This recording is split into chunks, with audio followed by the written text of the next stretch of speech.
Hello students, अब हम electric dipole का नेक्स्ट इम्पॉर्टेंट पार्ट देखेंगे कि जहां से क्वेश्चन बनने के हाईली चांसेस होते हैं। अभी तक हमने पढ़ा था कि इलेक्ट्रिक डाइपोल क्या होता है। इलेक्ट्रिक डाइपोल एक सिस्टम है, जब भी हम दो इक्वल एंड अपोजिट चार्जेस को सेपरेट करते हैं स्मॉल डिस्टेंस को, तो हम उसे कहते हैं इलेक्ट्रिक डाइपोल मोमेंट। फिर वो इलेक्ट्रिक डाइपोल मोमेंट की स्ट्रेंथ को निकालने के लिए हम निकालते हैं इलेक्ट्रिक डाइपोल मोमेंट।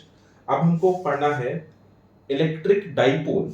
देखिए टॉपिक क्या है हमारा, टॉपिक हमारा है इलेक्ट्रिक डाइपोल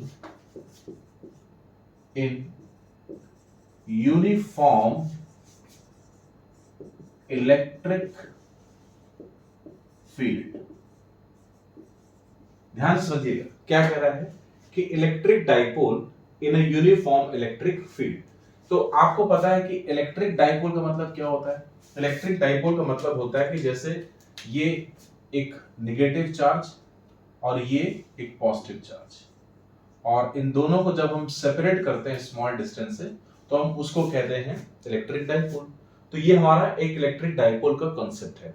अब इसी डाइपोल को हमको प्लेस करना है इन अ यूनिफॉर्म इलेक्ट्रिक फील्ड।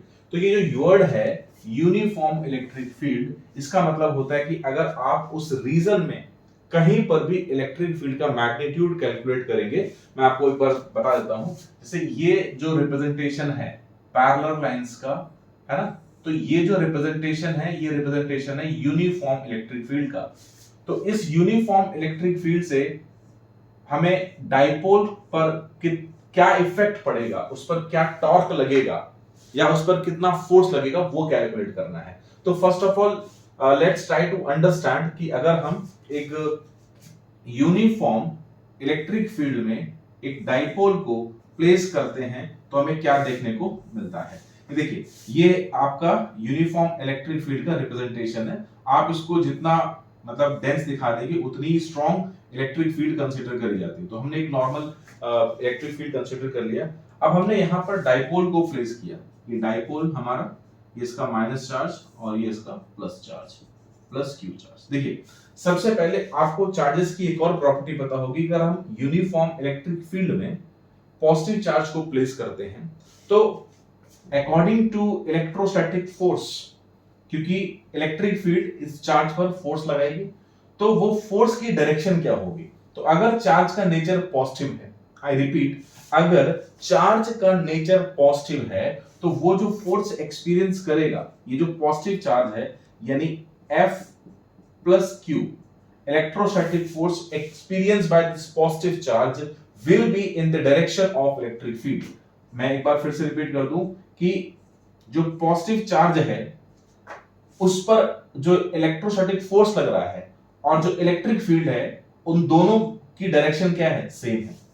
आपको यहां से और अभी क्लियर कर देता हूं। जैसे ये नेगेटिव चार्ज है तो इस पर electrostatic force on negative charge is equal to minus q E, और मैं इसको वेक्टर फॉर्म में लिखूंगा तो ऐसे लिखा जाएगा। अब वेक्टर में माइनस साइन रिप्रेजेंट करता है डायरेक्शन, यानी नेगेटिव चार्ज पर जो इलेक्ट्रोस्टैटिक फोर्स लग रहा है वो opposite direction of electric field लग रहा है, यानी force on minus q E is equal to minus q E. तो यहां पर माइनस साइन बता रहा है कि फोर्स और इलेक्ट्रिक फील्ड की डायरेक्शन कैसी है, अपोजिट है।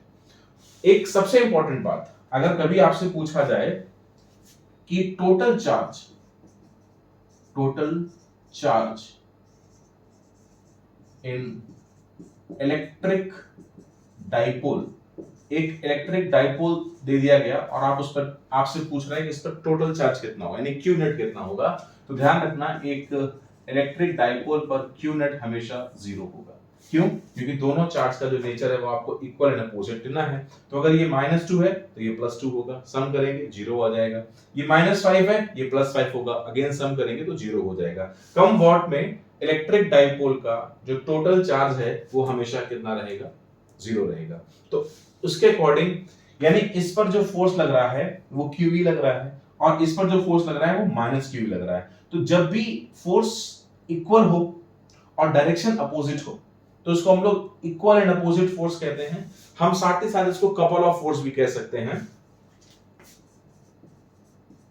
Couples of force, sorry couple of force, या उसको हम वन वर्ड में टॉर्क भी कह सकते हैं, टॉर्क। तो पहली चीज, जब हम इलेक्ट्रिक डाइपोल को यूनिफॉर्म इलेक्ट्रिक फील्ड में प्लेस करते हैं तो उस पर जो एफ नेट है, मतलब जो टोटल फोर्स है, क्योंकि ये इस फोर्स का मैग्नीट्यूड और इस फोर्स का मैग्नीट्यूड इक्वल एंड अपोजिट है, तो यहां पर ध्यान रखना कि इलेक्ट्रिक डाइपोल पर एफ नेट जो है वो कितना लगता है, 0 लगता है।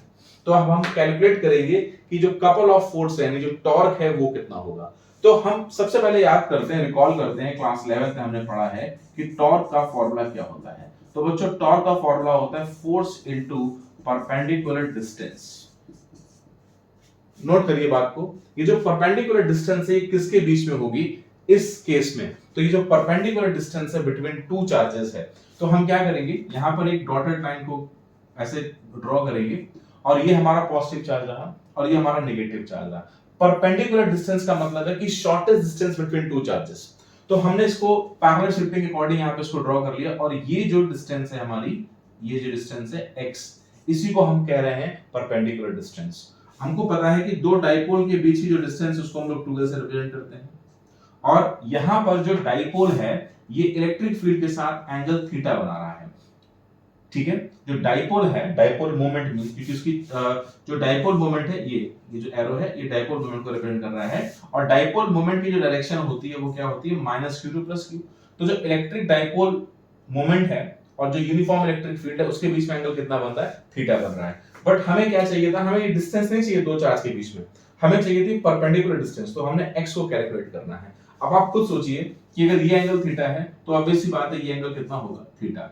अब हमको ये चीज पता है, ये कैलकुलेट करना है, तो अकॉर्डिंग टू थीटा ये जो हमें फाइंड आउट करना है इसको हम परपेंडिकुलर बोलेंगे, और जो हमें गिवन है वो हाइपोटेनस बोलेंगे। तो ट्रिग्नोमेट्री ऐसा कौन सा फंक्शन है जहां पर हमारा परपेंडिकुलर और हाइपोटेनस, तो साइन फंक्शन होता है। तो यहां पर ये जो साइन थीटा है, sine theta is equal to क्या होगा, परपेंडिकुलर अपॉन हाइपोटेनस। अगर हम अपने फिगर अकॉर्डिंग बात करें तो ये हो जाएगा x over 2l, therefore x is equal to 2l sin theta. ये हमने फाइंड किया, सॉरी ये हमने फाइंड कर लिया perpendicular distance between two charges. अब हमको इसमें पुट कर देना है टॉर्क के केस में कि torque is equal to force कितना है आपको पता है, QE, और परपेंडिकुलर डिस्टेंस कितनी है, 2l sin थीटा।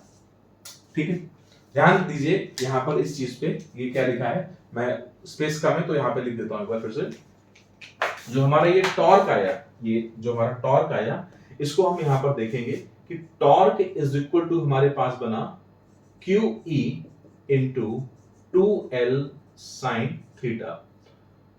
हम एक काम करते हैं, Q इंटू 12 को एक साथ लिख लेते हैं और ये हमारा बन जाएगा E sin थीटा।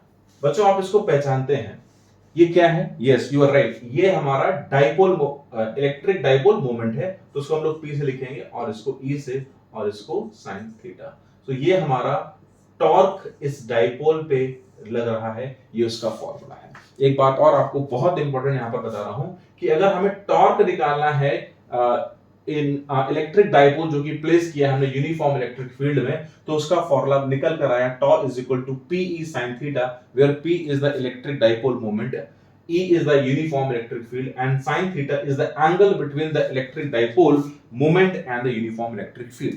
ध्यान देने वाली बात है, जब इसको हम वेक्टर फॉर्म में लिखेंगे तो हमारा ये आएगा tau is equal to P vector cross E vector.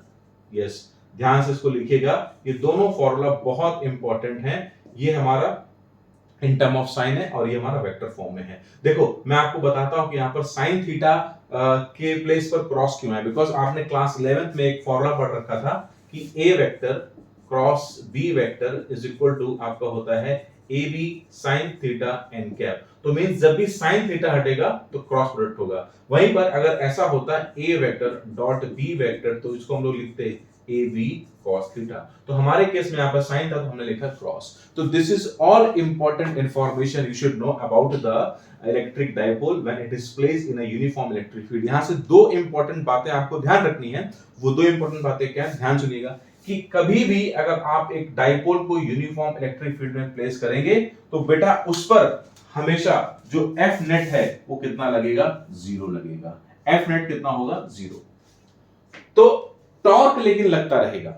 अब टॉर्क का काम क्या है, टॉर्क ये चाहता है कि जो ये इलेक्ट्रिक डाइपोल रखा हुआ है, जो कुछ इस तरह से रखा हुआ है, ये इस पर फोर्स इसलिए लगा रहा है, इसको रोटेट करने की कोशिश इसलिए कर रहा है ताकि ये जो चाहता है कि इलेक्ट्रिक डाइपोल, कौन, इलेक्ट्रिक फील्ड क्या चाहता है कि ये जो इलेक्ट्रिक डाइपोल है ये अलाइंड कर जाए in the direction of electric field. मतलब इसका जो मोटो है इलेक्ट्रिक फील्ड का, वो डाइपोल को अपनी डायरेक्शन में करना चाहता है। और वो कब होगा?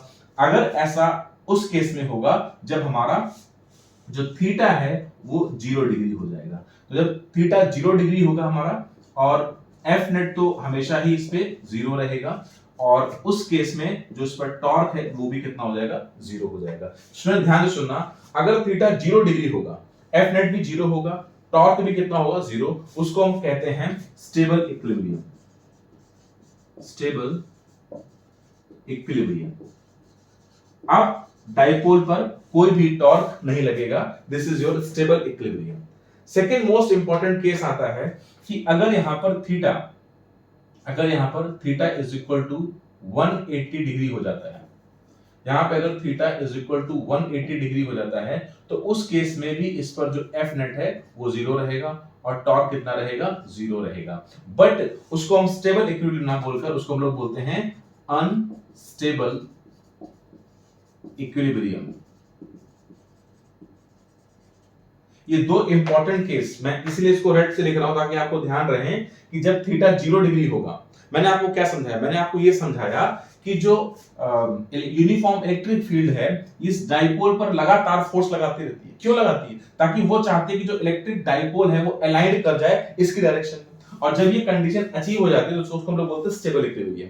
अच्छा, ऐसा दो केस में हो सकता है कि अगर थीटा 180 डिग्री हो जाएगा तो एफ नेट भी 0 हो जाएगा और टॉर्क भी 0 हो जाएगा, बट उसको हम लोग बोलेंगे stable equilibrium, sorry unstable equilibrium, because आप जैसे मान लीजिए फोर्सफुली आप इसको ऐसे घुमा देते हैं, ठीक है, तो थीटा कितना हो जाएगा? 180। आप जैसे इसको छोड़ेंगे तुरंत इलेक्ट्रिक फील्ड इसको रोटेट करना शुरू करेगी, बिकॉज पे कपल ऑफ फोर्स लग रहा है, और वो कोशिश करेगी कि वापस से जो इलेक्ट्रिक डाइपोल है वो यूनिफॉर्म इलेक्ट्रिक फील्ड के साथ अलाइंड हो जाए।